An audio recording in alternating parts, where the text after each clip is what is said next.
Bonjour, vous nous Bonjour. entendez, Dominique? Ouais, je vous Parfait, entends.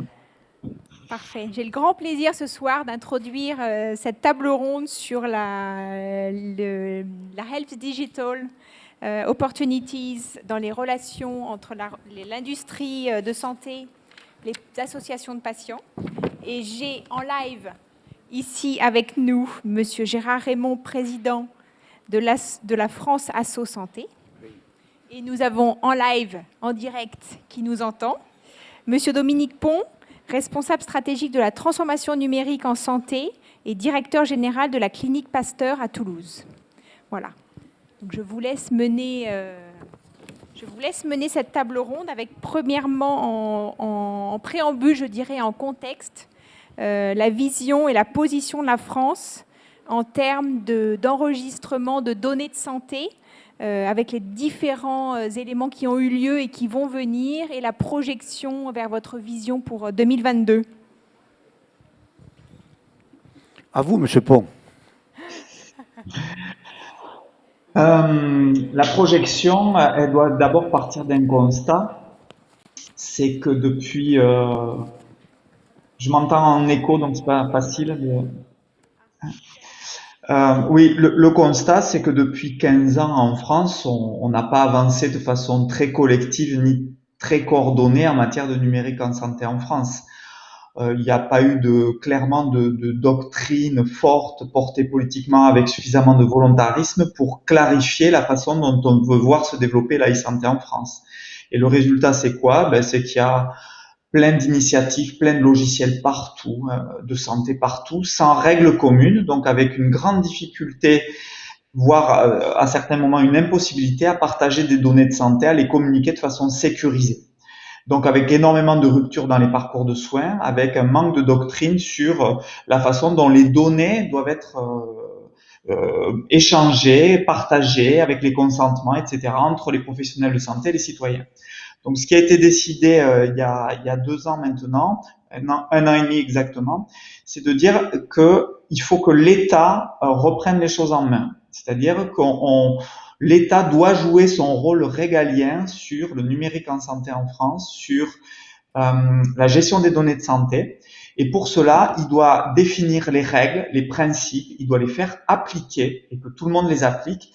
Et il doit aussi bâtir quelques outils socles pour permettre aux logiciels de bien communiquer les uns avec les autres, que les professionnels partagent de façon sécurisée les données de santé. Et en gros, laisser l'écosystème industriel, les startups, les éditeurs bâtir des solutions numériques à valeur ajoutée, mais en s'appuyant sur les règles d'État définies par l'État et sur les outils socles proposés par l'État pour que les données s'échangent de façon sécurisée. Donc ça, c'est le premier axe. Donc ça, voilà, il y a tout un tas d'actions que je pourrais développer autour de ça, mais il y a une volonté de l'État de faire en gros, comme dans une ville, les pouvoirs publics font le code d'urbanisme, ils délivrent les permis de construire, ils supervisent la construction des routes, des ponts, des réseaux d'électricité, le tout à l'égout, mais ils s'amusent pas à construire des maisons ou des buildings et ils laissent l'écosystème le faire. Là, on veut faire la même chose dans le numérique en santé en France. L'État fait le code d'urbanisme de l'e-santé, fait les routes et les ponts pour que les données soient échangées de façon sécurisée. Ça, c'est le premier axe majeur. Et le deuxième axe majeur, qui est un échec de nos politiques des 15 dernières années, moi je suis sur le terrain dans le domaine depuis pratiquement 20 ans, c'est que le citoyen français, lui, il n'a rien aujourd'hui en matière de données numériques de sa santé. Il n'a pas ses données de santé à lui, alors que beaucoup de pays ont largement avancé sur ce sujet. Donc le deuxième axe très important, c'est de faire rentrer le citoyen dans le jeu, parce que c'est au citoyen d'être le boss. Moi, c'est ma façon de voir les choses. C'est lui qui doit récupérer ses données de santé, c'est lui qui doit donner ses consentements, c'est lui qui, en fonction de labellisation proposée par les pouvoirs publics, peut décider d'utiliser telle ou telle application numérique de santé développée par l'écosystème. On ne doit pas capturer aux citoyens français ni ses données de santé, ni les services numériques de santé adossés à ces données. Et donc le grand projet emblématique de cette feuille de route ministérielle du numérique en santé, c'est faire le code d'urbanisme, construire les routes et les ponts du numérique pour que les logiciels communiquent entre eux et tout début 2022, proposé d'ouvrir à chaque citoyen français un espace numérique de santé qui lui permettra de gérer lui-même ses données de santé et les consentements qu'il veut donner sur ces données de santé, avec en quelque sorte une labellisation d'applications numériques de santé qui garantissent l'éthique qu'on est en droit d'attendre dans notre pays. Voilà en quelques mots les axes de la stratégie gouvernementale sur le sujet du numérique en santé. Oui, merci Dominique. Et de toute façon, vous l'avez parfaitement bien dit. Je pense que si nous voulons réussir après une grosse quinzaine d'années d'échecs, notamment sur le dossier médical partagé et la volonté de faire tomber les cloisons entre l'ensemble des professionnels de santé et des acteurs de la santé grâce aux données et au numérique en santé, je pense que ce qui est important, et vous l'avez bien dit, c'est d'associer les citoyens, et particulièrement dans la santé, pour pouvoir les associer d'une manière pertinente. Il faut se reposer sur les associations agréées du système de santé qui sont, elles, aujourd'hui, en capacité de pouvoir porter une parole collective, recueillir elles-mêmes aussi des données, mais aussi des attentes et des besoins des patients, et pouvoir être de véritables acteurs et promoteurs même de l'avancée citoyenne auprès de ces nouvelles technologies. Et je pense que ce qui nous a manqué ces dernières années, c'est effectivement cette confiance-là qu'il faut créer en premier lieu entre les porteurs de projets, l'organisation politique et les utilisateurs qui sont les patients, les usagers de la santé.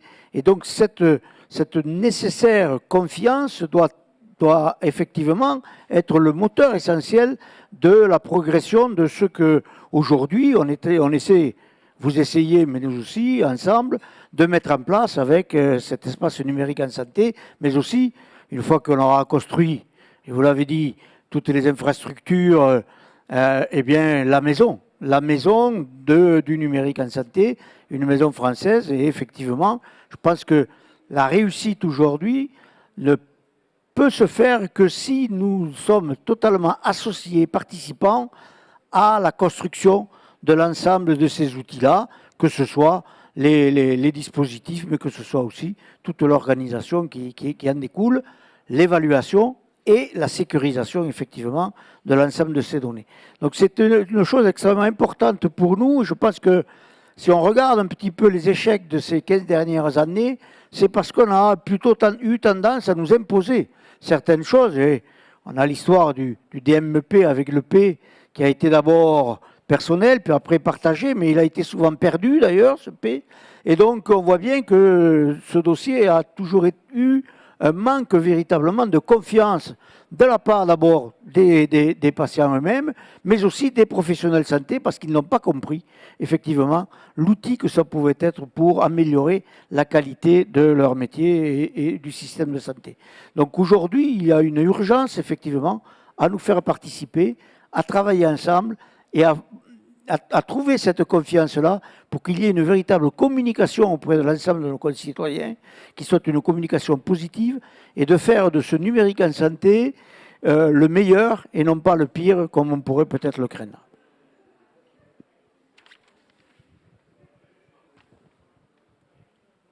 On vous laisse animer. Tout à fait. Et est-ce que vous diriez à ce moment-là que chaque citoyen doit devenir responsable de ces données de santé par les moyens que l'État leur aura donnés? Est-ce que c'est ça la prochaine étape?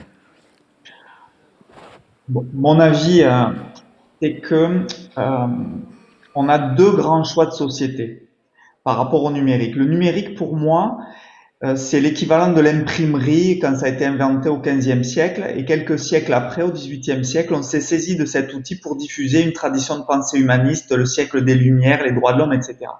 Donc on a deux grands choix de société par rapport au numérique tout court et au numérique en santé en particulier. Soit on reste en l'état, à moitié fasciné par ce que font les Américains ou les Chinois, à moitié effrayé.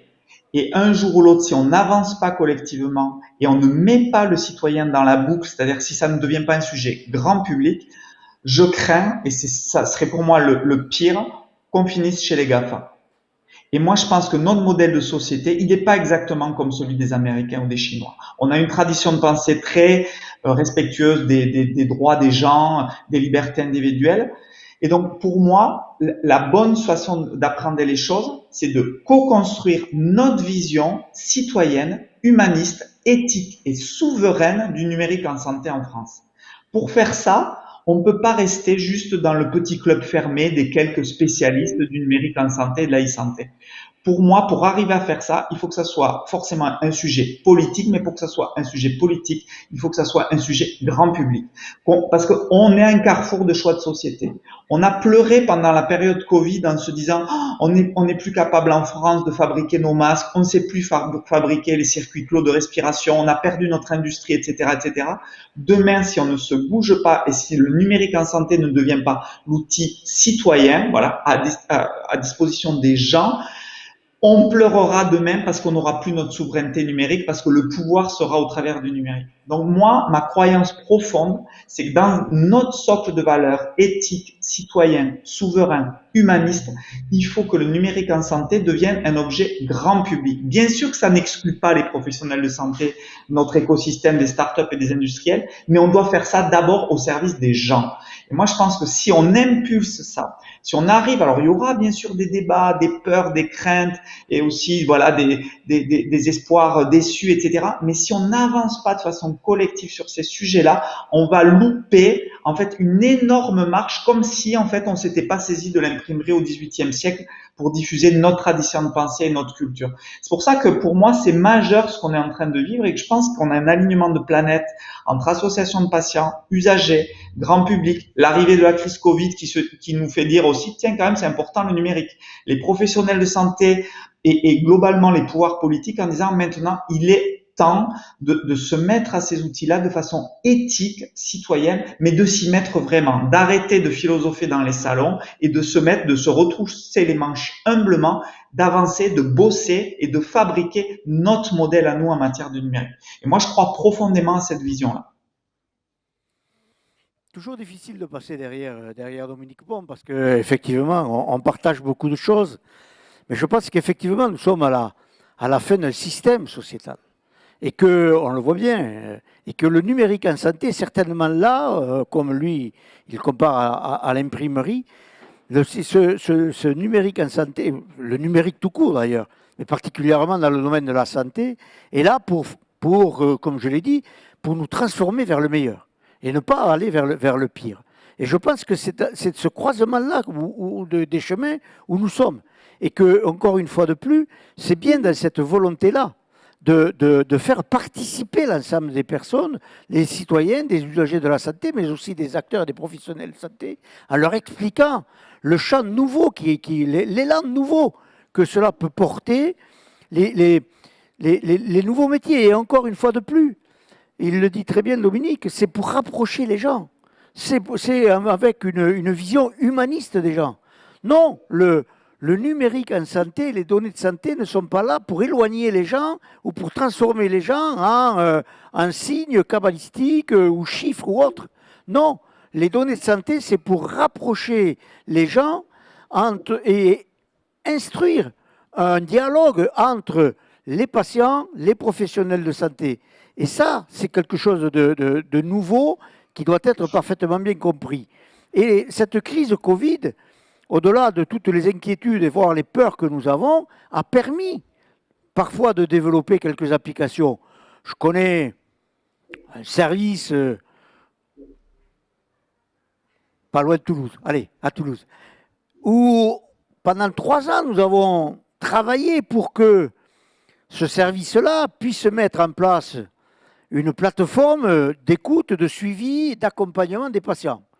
Parce que cette catégorie de patients, et ceux qui me connaissent comprendront de qui je parle, n'ont certainement pas besoin de venir tous les mois voir leur professionnel de santé. Ils ont des capteurs, ils ont des données de santé, ils leur envoient, on peut très bien faire ça à distance. Et c'était très difficile de mettre ça en place. C'était pas possible, c'était compliqué, etc. Le Covid est arrivé. En 8 jours, on a mis en place cette plateforme-là. Et les médecins sont très, très, très heureux. Et les patients sont encore plus heureux. À tel point qu'aujourd'hui, les consultations, moi je dirais plutôt les entretiens qui sont menés sont beaucoup plus longs, beaucoup plus riches. Et certains médecins me disent, mais les patients parlent beaucoup plus. Mais forcément qu'ils parlent beaucoup plus. Ils sont chez eux, ils sont sur leur territoire. Et donc forcément qu'ils ont beaucoup plus envie d'échanger avec un professionnel de santé parce qu'ils sont chez eux, ils ne sont pas dans son cabinet, ils ne sont pas sur une petite chaise face à son bureau. Et donc on voit bien tout le potentiel que peut aujourd'hui porter tout le numérique en santé. Ce sont des petits exemples. Mais aussi sur l'évolution, que ce soit tous les dispositifs qu'on peut mettre en place. Mais encore une fois, il faut que tout le monde se saisisse de l'ensemble de ces outils-là, avec cette volonté de faire progresser notre société vers ce qui doit être certainement le meilleur. Si on ajoute, je vous interromps peut-être Dominique, mais si on ajoute aussi à ces stakeholders, comme on dit en anglais, les industriels de la santé, les sociétés pharmaceutiques, mais aussi d'autres sociétés qui gèrent des data, eux, qu'on fait un mélange, comment on fait pour gérer cette manne d'informations? Je donne mon avis qui a pas valeur de vérité, hein, mais le premier point, c'est qu'en tout cas dans notre pays, mais de manière générale en Europe, on ne peut porter de grands projets que si on fédère sur des valeurs. Avant le comment, il faut d'abord définir le pourquoi en fait et le cadre de valeur dans lequel on le fait. Pour moi, le cadre de valeur sur lequel il faut parvenir, même s'il complique de temps en temps au niveau technique les choses, c'est un cadre éthique hyper méticuleux sur les données de santé. Voilà. Ça, c'est le premier point. Que les données de santé, elles soient stockées dans un espace national hébergé par l'État. Que les données de santé soient dans une application tierce qu'un citoyen français a voulu utiliser. Dans tous les cas, ce que doivent proposer les pouvoirs publics, c'est un cadre éthique et un référencement, voire une labellisation de ce qui paraît être dans le cadre de notre tradition de pensée et de nos valeurs. Ce cadre éthique-là, il a bien avancé avec le RGPD en Europe. Il y a beaucoup d'autres sujets qu'on peut instruire et donc il y a un gros travail autour de ça. Je pense que la France et l'Europe, on peut être fer de lance autour d'un numérique et d'un accès aux données éthiques. Ça, c'est le premier axe majeur. Le deuxième axe important pour moi, c'est qu'il faut trouver la juste articulation de façon pragmatique entre le rôle des pouvoirs publics et le rôle de l'écosystème privé. Donc, pour répondre à votre question, il est complètement illusoire d'imaginer que toutes les données de santé de toutes les applications du monde, de tous les logiciels que vont utiliser tous les Français, va être stockées sur uniquement un seul serveur garanti par l'État. J'y crois absolument pas. Ce à quoi je crois, en revanche, c'est une logique, comme je le disais tout à l'heure, de juste répartition, comme dans une ville, entre les pouvoirs publics et l'écosystème privé, où l'État dit « je veux rester souverain et je veux proposer un cadre éthique aux citoyens, donc je fixe les règles, je les fais appliquer et je construis tout ce qu'on appelle les plateformes, c'est-à-dire tout ce qui va permettre de collecter des applications, de les connecter aussi, de récupérer un certain nombre de données qui sont des données de synthèse pour que le citoyen puisse y avoir accès, définir ses consentements, et ensuite référencer des applications numériques de santé en fonction de critères éthiques, de sécurité, de confidentialité, de respect des libertés individuelles. Et comme dans une ville où on dit à un promoteur ou à une personne, tu peux construire ta maison, mais c'est selon des règles d'urbanisme qu'on t'a données et tu peux pas la brancher n'importe où. Tu es obligé de la connecter sur le réseau de tout à l'égout de la ville, sur le réseau d'électricité, sur le réseau télécom. Et c'est comme ça parce que sinon, t'as pas ton permis de construire. Moi, je pense que la bonne articulation, ça sera ça. Donc, forcément, il y aura des données de santé qui seront hébergées par des applications et pas forcément tout rassemblé dans un même espèce énorme entrepôt obèse porté par l'État. Mais les données essentielles, celles qui permettent de gérer le parcours de soins, celles qui permettent aux citoyens, aux patients, à l'usager de pouvoir être capable de récupérer ce qui l'intéresse lui, ça, je pense qu'il faut qu'il y ait ces espèces de règles avec les industriels de pouvoir récupérer ces données de synthèse dans un coffre-fort numérique à destination du citoyen français et garanti par l'État. Voilà la vision de l'équilibre, à mon avis, qui doit y avoir. Et pour moi, je le dis aussi de façon, je peux comprendre qu'on ne soit pas d'accord avec moi, je ne crois pas un système totalement libéral où on dirait l'État se mêle de rien. Vraiment, je le pense pas. Je pense que ça serait pas du tout conforme à ce que j'imagine pour mon pays en matière de numérique en santé. Et à contrario, comme je disais, je crois pas que l'État va développer tous les services numériques de santé du monde. C'est complètement illusoire.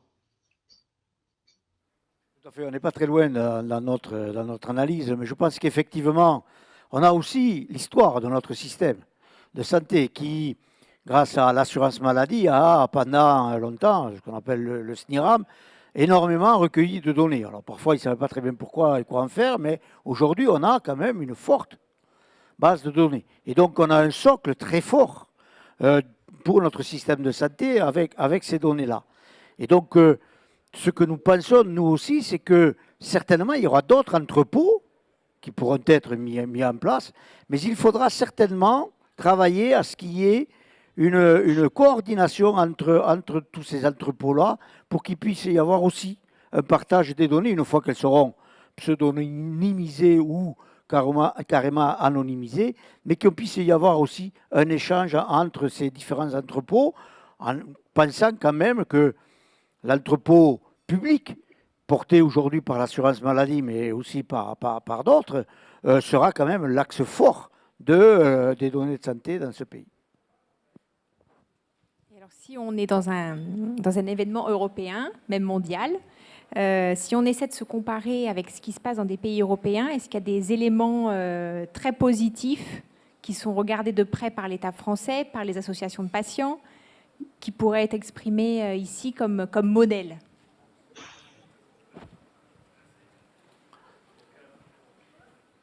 On a ce défaut que nous sommes quand même en premier franco-français. On s'occupe d'abord de nous. C'est un défaut, hein, je l'avoue très sincèrement. Il n'empêche que notre réflexion par le numérique en santé doit nous obliger à regarder à travers les frontières parce que les données peuvent évidemment s'exporter facilement. Et je pense que si nous voulons là aussi pouvoir faire une promotion d'une nouvelle société et d'une nouvelle coordination ou coopération entre l'ensemble des acteurs et des citoyens, je pense qu'il faut regarder au niveau européen.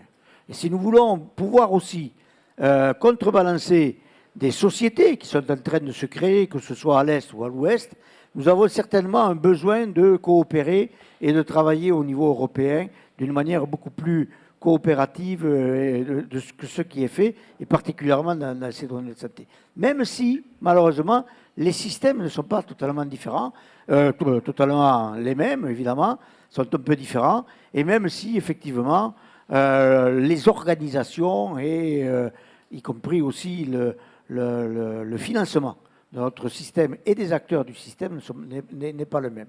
Il n'empêche que sur les données, on pourrait trouver quelque chose qui puisse nous permettre effectivement d'avoir non pas des entrepôts pays par pays, mais peut-être un entrepôt européen qui nous permettrait de peser de tout notre poids auprès avec les deux autres grands, Est ou Ouest. Mais ça, c'est un travail qu'il nous faut mener, évidemment. En tout cas, pour rebondir sur ce que dit Gérard Raymond, ça avance en Europe, hein. Moi, je peux vous citer une anecdote. Il y a 2 ans, le père du directeur informatique de ma clinique venant de Bilbao en Espagne et venant passer ses vacances à Toulouse, dès qu'on pense, s'est hospitalisé en urgence dans mon hôpital. Et aux admissions, il présente son smartphone en disant, mais voilà mes antécédents médicaux, mon pilelier virtuel, mon application diabète, et je vous donne un code temporaire pour me soigner et me renseigner ce que vous aurez fait pendant mon hospitalisation. C'est à 300 km au sud de Toulouse, donc c'est pas non plus l'autre bout du monde. La Belgique avance, le Danemark avance, l'Allemagne a une vraie politique volontariste autour du numérique en santé européen. Alors ça avance aujourd'hui, chaque pays essaie d'avancer, on essaie de se coordonner entre pays européens pour rester dans des mêmes principes généraux, mais ça avance. Donc je dirais il n'y a pas le Graal, le monde idéal dont on veut totalement s'inspirer et qui correspond parfaitement à notre vision, mais partout ça avance dans cette direction-là. Et donc il faut qu'on soit en capacité en France aussi de savoir avancer de façon volontariste, humble, pragmatique et collective. Et autant on est très fort en France pour réfléchir, autant avancer de façon humble et pragmatique, c'est pas tout à fait notre qualité première. Donc voilà, pour moi, il faut avoir cette humilité-là de dire allons-y, démarrons, construisons notre système de santé numérique petit à petit, mais restons pas sur le bas-côté de la route en continuant d'intellectualiser, quoi. Donc on peut dire peut-être qu'après le Covid et cette période où le digital a été très important pour les patients avec maladies chroniques, mais aussi pour la prise en charge des patients Covid, on a pris un espèce d'accélérateur dans notre développement et en tout cas de l'image que doit avoir le grand public de cette accélération.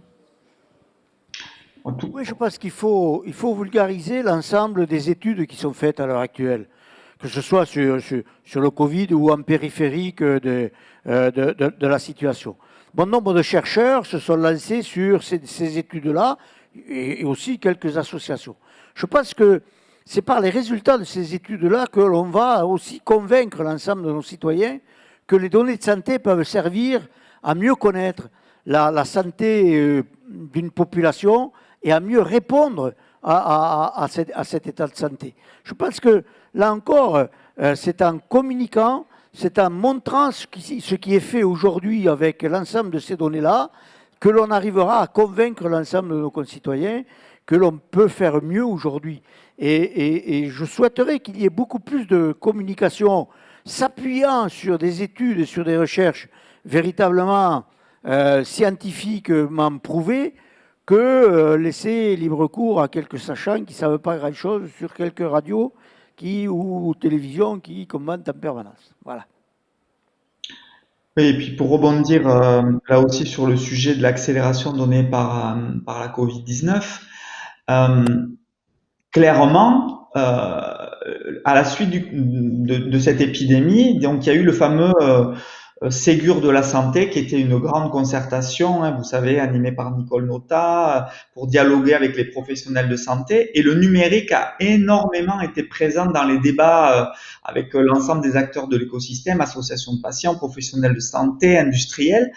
Et ce qui a été décidé par le gouvernement, et pour moi c'est un signe ultra positif de notre maturité sur le sujet qui commence vraiment à se cristalliser, c'est qu'il a été décidé non seulement de ne pas remettre en cause ce qui avait été fait par la ministre précédente Agnès Buzyn en matière de numérique, tout ce que je viens de vous expliquer, mais Olivier Véran et le gouvernement ont décidé de mettre de l'argent, donc concrètement 2 milliards, c'est inédit. Moi, ça fait 20 ans que je travaille dans la santé numérique, c'est inédit en France qu'on mette 2 milliards sur un plan à 3 à 5 ans pour accélérer la feuille de route qui avait été déjà annoncée 18 mois plus tôt. Donc pour moi, ça, c'est un signe très positif. Si on dit la Covid-19 amène ce gros sujet du numérique de manière générale et du numérique en santé au cœur d'un débat citoyen. Il y a eu des gens fantastiques chez les industriels, les startups, les professionnels de santé qui ont énormément créé d'outils pendant cette période. Les téléconsultations ont explosé, les outils de parcours ont explosé. Le numérique est devenu un sujet presque du quotidien, notamment en matière de santé.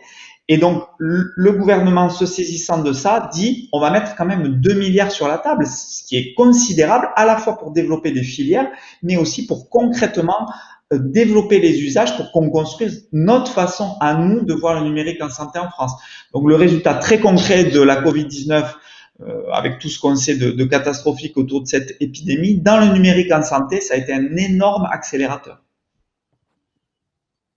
Oui, alors que la téléconsultation n'arrivait pas à décoller et que c'était impossible, etc., etc.